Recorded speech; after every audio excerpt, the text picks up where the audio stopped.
I got to talk about Dak Prescott. Dak Prescott. First of all, let me say this is a fairly tepid whiff, but it was a whiff nonetheless. So I got to bring it up. I did label him as a bust. His ADP coming into the season was quarterback 8. I said that's too high. I think when we did like a temporary ranking ish guesstimate, I put him somewhere around like quarterback 14. Like I was just so not interested in Dak Prescott. And it came a little bit down to kind of a Patrick Mahomes effect. He has CD Lamb. We know this.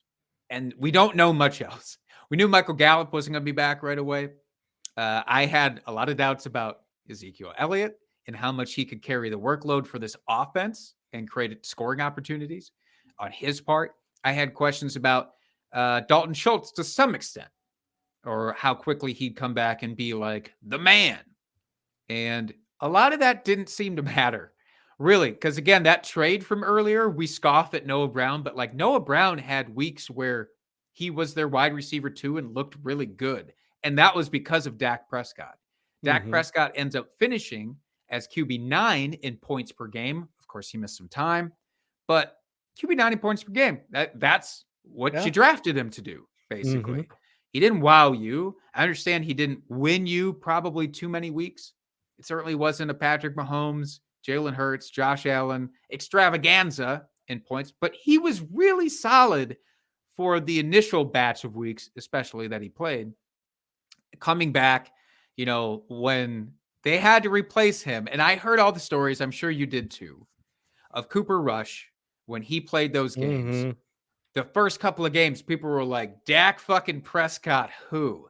Give me more Cooper Rush, baby. And it was ridiculous because then the next 2 to 3 games that he started, he looked appropriately terrible. And from a fantasy perspective, as soon as Dak came back, you're like, yeah, this is what we want the offense to look like. You were happy to again have CD Lamb on your team. You were happy to have Dalton Schultz, Tony Pollard, etc.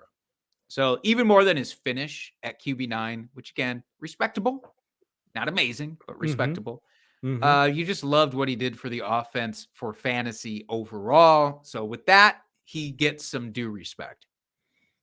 Absolutely. I had Dak in my Scott Fishbowl team because I thought, it was wheels up for this offense. I really did. Just all the pieces, and with Dak at the helm.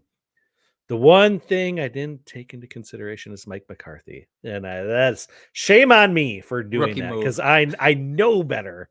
But yeah, I mean, it would be nice if McCarthy got out of there and brought in someone that could actually truly unlock this offense, because it's a very good offense already. Their defense is great, and it's like I just don't see McCarthy being that guy that can take them to that next level. Yeah, they made the playoffs and they're doing what is expected, as far as winning and whatnot. But it's like, God, they have all these pieces in place. I mean, they should be doing better than what they are. And it pains me to say as a Packer fan, because I hate the Cowboys. I know. There's been a lot of talk about Kellen Moore too, with the offensive coordinator there. Are they going to replace him? Are they not? I don't think they need to. That's just my 2 cents. I think it comes down a little bit more to Mike McCarthy and like his decision making as a coach, more than the offensive play calling. I will ask this though, because again, he's probably not a guy I'm going to draft next year. I don't want to take somebody at QB8 whose ceiling is QB6. That's not still going to be for me if his ADP is at that level. Again, no disrespect to what he did. He was fine, lived up to ADP. But next year, Dustin, if you're sitting on the clock, Dak Prescott is there, similar ADP, quarterback 8, or you can wait 3 to 4 rounds and draft your choice of Kirk Cousins-esque guy, insert name here, who is steady Eddie, never going to give you the big boom weeks, probably. Who would you take out of that group next year, assuming all things equal? I might take Dak only because, he's got a safe floor, which you could say about Kirk and these other guys in that kind of range, Plus more it's or prime less. time. Yeah, I said more or less. And then But I mean, with those offensive weapons, I mean, the possibility is there for those really boom weeks that he could single-handedly win you a week. You Um, think? I I've do. never felt that way about Dak Prescott.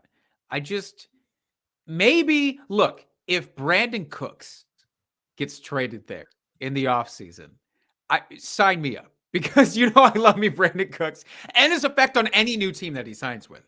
Otherwise, I Mhm. don't feel like Dak has that league winning, week winning upside anymore.